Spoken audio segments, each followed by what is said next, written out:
Warahmatullahi wabarakatuh. Salam dan bahagia. Saya Kuswanto, CGP Angkatan 10 Kabupaten Cilacap dari SD Negeri Donan 06 akan menyampaikan demonstrasi kontekstual modul 3.1. Pengambilan keputusan berbasis nilai-nilai kebajikan sebagai pemimpin pembelajaran. Perkenalkan, fasilitator Ibu Lili Rahmawati dan pengajar praktik Ibu Saadah Setiawati. Pendahuluan kegiatan pada sesi ini, calon guru penggerak diminta untuk melakukan wawancara kepada pemimpin sekolah tempat ia bertugas atau dari kepala sekolah sekitar lingkungannya. Wawancara dilakukan bersama Kepala Sekolah SD Donan 04 yaitu Ibu Sukina dan Kepala SD Donan 03 Ibu Mairo Hania. Alasannya, beliau merupakan Kepala Sekolah Senior yang sudah berpengalaman menjalankan tugasnya. Pertanyaan pemandu sebagai berikut.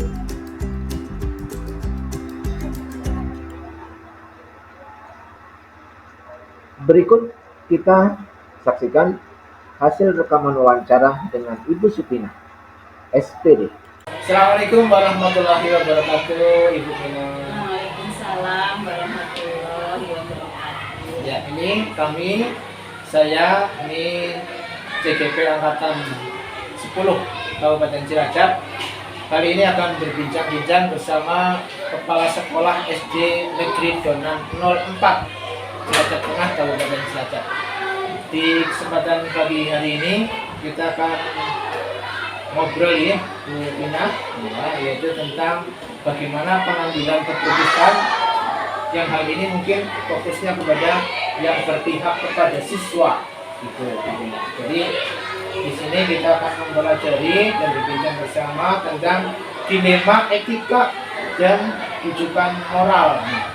Menurut Ibu Pina sendiri sudah mengetahui belum ini konsep tentang dilema etika atau mungkin rujukan moral sudah sebatas apa yang disebut? Sedikit memahami tentang etika. Dilema etika.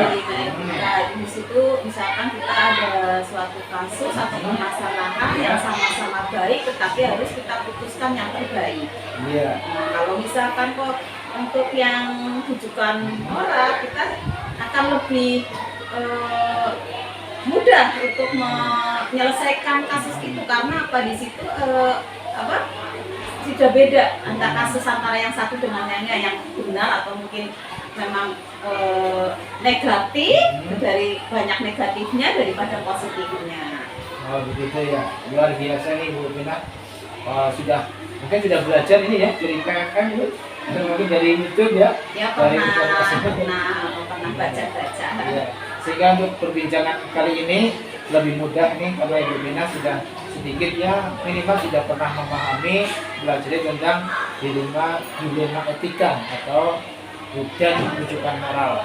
Nah, Ibu Pina ini bagaimana sih Ibu Supina mengambil keputusan ya, mengambil keputusan di sekolah Ibu Pina sendiri, terutama terhadap kasus-kasus yang dimana ada dua kepentingan ya, yang sama-sama benar, kemudian mengandung sama-sama nilai kebajikannya, ada nilai kebajikan semua. Jadi Ibu Pina ini benar, ini benar, sama-sama ada baiknya. Nah, menurut Ibu Supina sendiri bagaimana ini pengambilan keputusannya?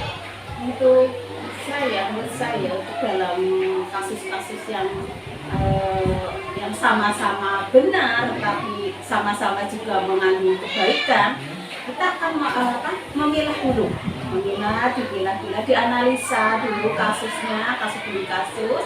Nanti kalau setelah dianalisa, kita akan membuat prioritas kasus mana yang paling sedikit negatifnya.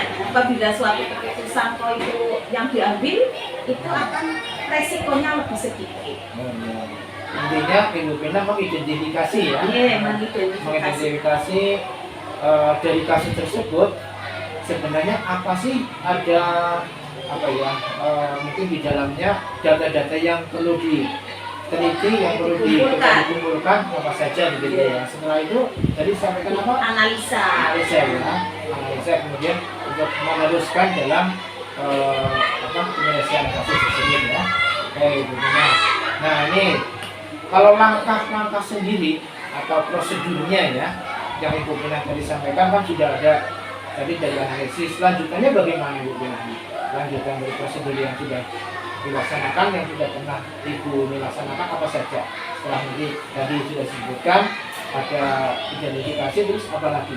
Dianalisa kasusnya, kemudian nanti kita akan membuat cross check cross check dari kasus-kasus itu. Nanti terus kita akan mengambil skala prioritas dalam kasus tersebut. Nanti akan menjadi suatu keputusan yang tidak merugikan, ibaratnya misalkan lebih sedikit ruginya misalkan, atau misalkan dalam jumlah misalkan lebih banyak yang diuntungkan daripada yang dirugikan dari keputusan itu. Oke, ya ini mungkin kaitannya dengan murid atau siswa ini yang tadi dibicarakan. Ya bisa dari siswa, mungkin bisa dari gurunya, mungkin guru juga kadang punya permasalahan, siswa juga kadang permasalahan, mungkin dari wali murid nanti mungkin bisa diproseskan lagi. Salah satu yang mungkin sudah pernah ditangani tentang apa ini? Untuk yang guru apa ya? Ya boleh guru, boleh murid. Salah satu saja, tidak usah diperluas. Salah satu contoh. Murid saja ya. Ya. Waktu itu pernah tahun kemarin gitu ya, ada siswa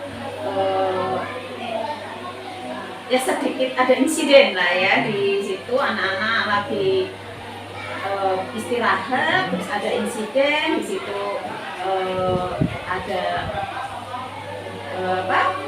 kejadian yang memang antar anak sedang ini. Nah itu nanti anak itu terus dipertemukan satu sama lain gitu kan, nanti baru diberikan jalan tengahnya untuk menyelesaikan. Jadi intinya tidak perlu dengan siswa ya Bu? Iya, tidak perlu dengan siswa. Nah ini Ibu Pina, terima kasih. Kemudian Ibu Pina sendiri yang dianggap efektif dalam pengambilan keputusan yang kaitannya dengan dilema etika seperti apa nih? Efektifnya seperti apa ya menurut Ibu Pina sendiri? Kalau menurut saya ya itu tadi dengan dianalisa, nanti itu di cross check lah ya, nanti supaya bisa semuanya bisa tercerahkan ibaratnya. Nanti jadi ketika kita tidak salah dalam mengambil keputusan. Informasi intinya mencocokkan berbagai informasi gitu, mencocokkan supaya itu tepat gitu ya. Iya. Nah, tentunya ada tantangan ini Bu Pina dalam pengambilan keputusan seperti yang tadi Ibu Supina sampaikan. Tantangan apa nih kira-kira yang pernah dihadapi? Kalau tadi contoh yang tadi saya sampaikan dengan kaitan dengan siswa, kadang ada wali murid yang memang tidak terima, atau dalam kejadian itu kita tetap komunikasikan. Nanti kita beri pemahaman kepada wali murid bahwa nanti sebenarnya kalau di sekolah itu kita menjawab sekolah, di rumah tetap bapak ibu juga wali murid tetap harus mengontrol anak-anak.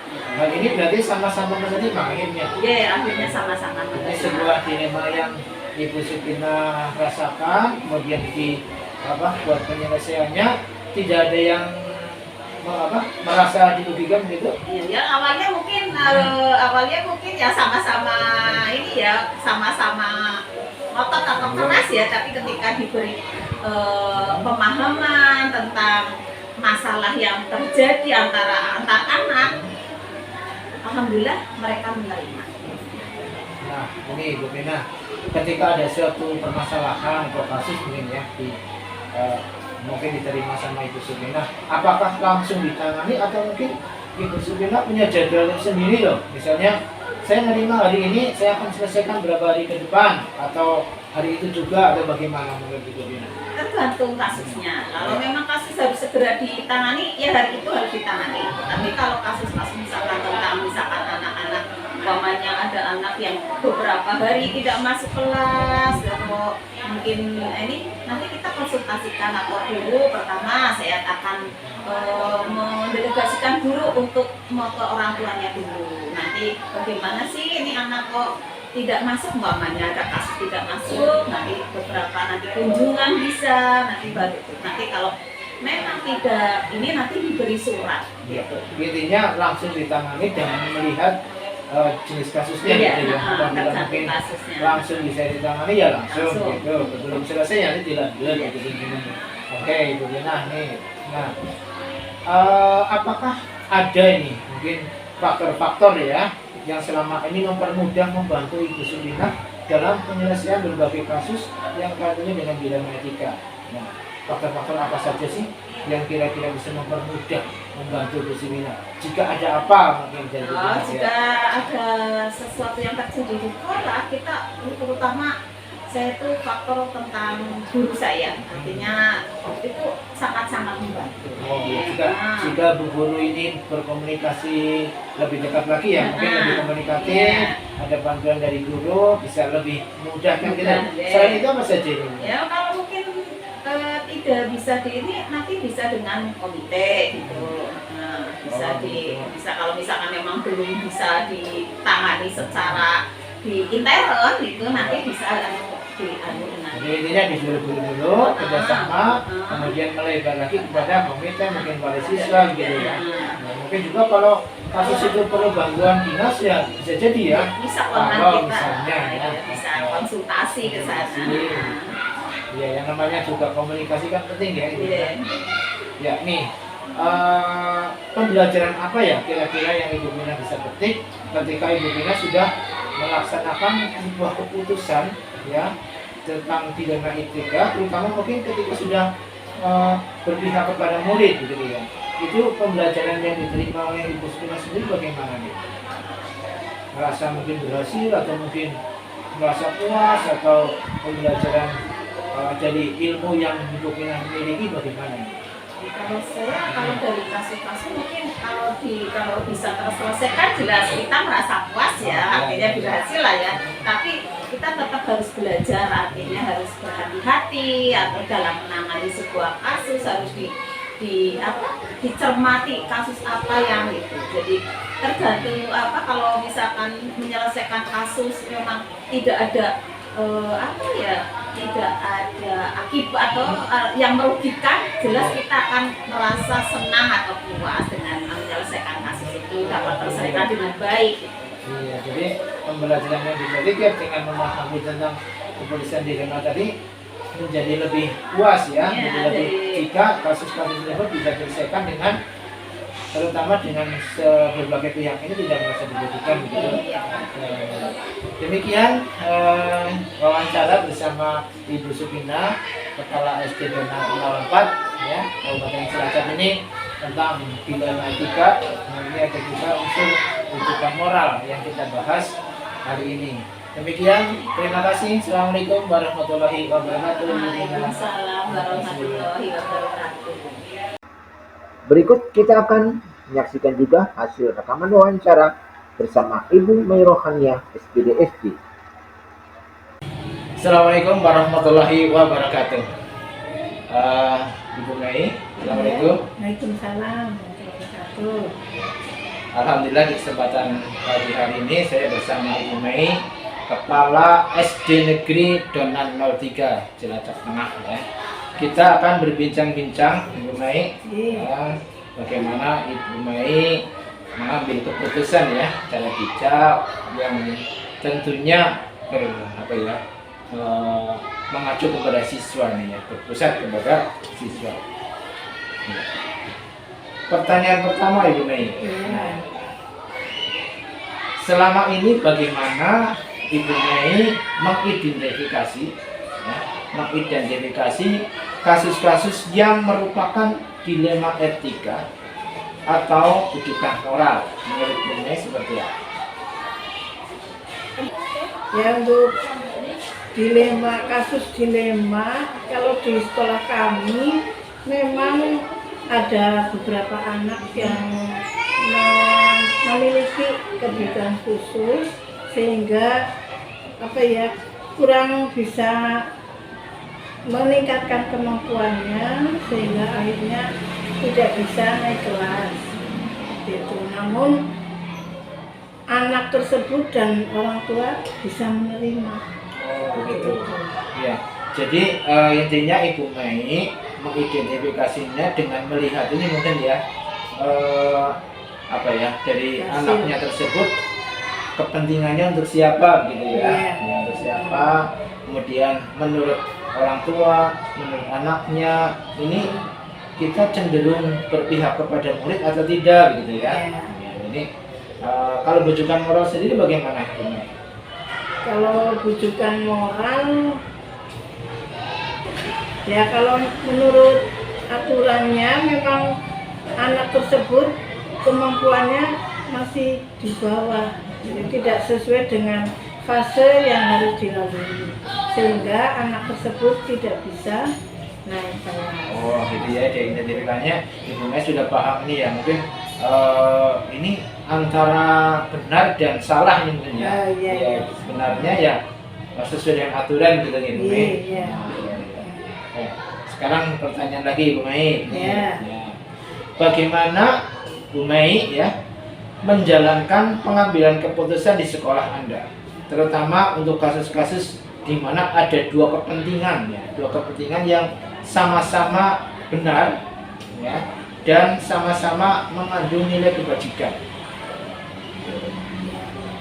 Ya, awalnya saya menanyakan pada guru kelasnya, kemudian guru kelasnya menyampaikan ada sesuatu hal seperti itu, kemudian untuk memanggil orang tua anak tersebut untuk diberi pengarahan dan penjelasan agar bisa tahu bahwa anaknya itu kemampuannya masih di bawah. Oh, iya. Ini mungkin lebih cenderung kepada urutan ya. Iya, bertahap. Tahap ya. Ini Bu Mei, kalau secara prosedur langkah yang tepatnya seperti apa kira-kira? Cara proseduralnya gitu. Ya, mungkin memanggil orang tua Begitu ya. Ya, memanggil orang tua untuk lebih menjelaskan sehingga orang tua bisa menerima. Oh, ya. Nah, hal apa saja yang selama ini Ibu Mei anggap efektif dalam pengambilan keputusan atau kasus-kasus dilema etika? Kira-kira apa yang biasa dianggap efektif? Oh, dengan cara ini lebih mudah, lebih gampang, lebih cepat selesai. Seperti itu. Ya, dengan yang utama dengan guru kelasnya. Ya. Ada pendekatan Iya. siapa lagi mungkin? Mungkin dengan rekan kerja. Ya, dengan rekan kerja, terus dengan siswa, teman bermain anak tersebut. Yang intinya di komunikasinya begitu apa? Iya. Ya, jadi ada komunikasi terhadap mereka ya, Iya. yang tentunya mungkin bisa membantu Ibu Mei ya. Iya. Nah, apakah Ibu Mei ini memiliki sebuah tata kelola jadwal misalnya, jadwal penjadwalan dari sebuah penyelesaian kasus ya? Ketika ada suatu kasus, apakah langsung diselesaikan hari itu juga, detik itu juga, apakah mungkin dijadwal mau kapan akan hilang, kapan akan diselesaikan permasalahan? Kalau ada suatu permasalahan itu biasanya langsung diselesaikan. Apabila nanti kok belum tuntas, nah baru dialihkan pada hari berikutnya. Oh gitu ya. Jadi berusaha untuk menangani kasus Iya, ini secara segera menangani supaya tidak tertunda-tunda dan menjadi beban. Oh gitu ya. Nah ini ada faktor-faktor nggak yang selama ini mempermudah ya membantu Bu Mei dalam pengambilan keputusan atau dalam kasus-kasus dilema etika?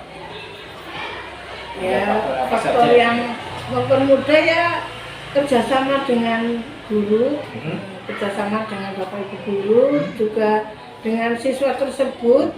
Kemudian ini kejujuran seperti itu.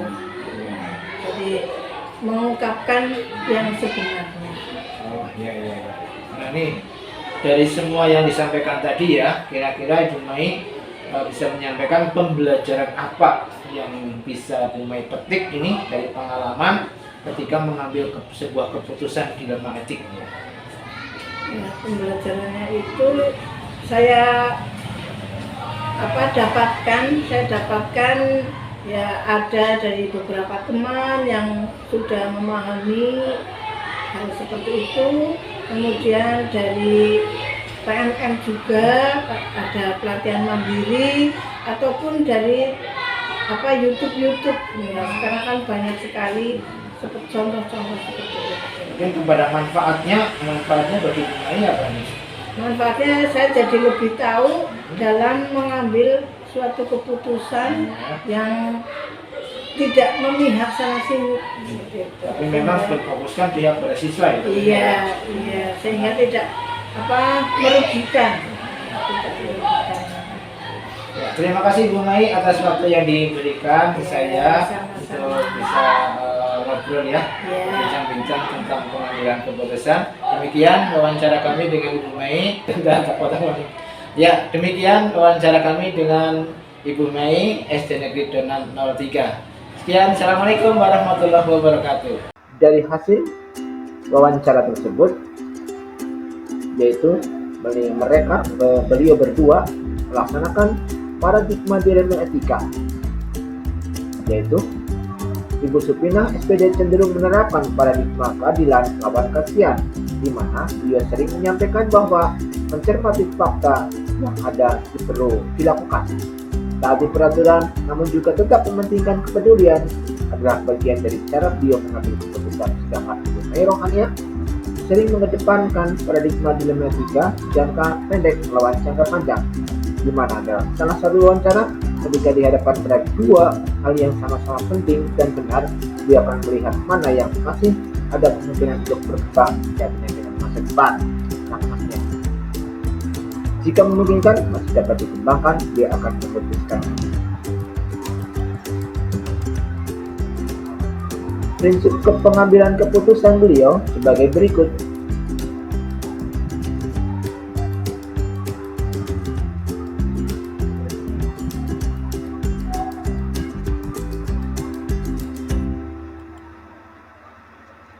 Langkah pengambilan keputusannya sebagai berikut.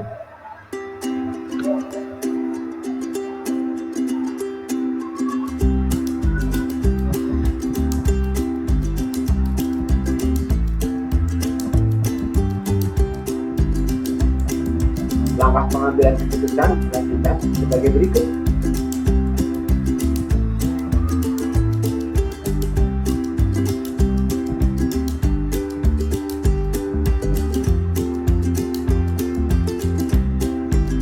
Demikian demonstrasi kontekstual dan sekian. Terima kasih. Wassalamualaikum warahmatullahi wabarakatuh.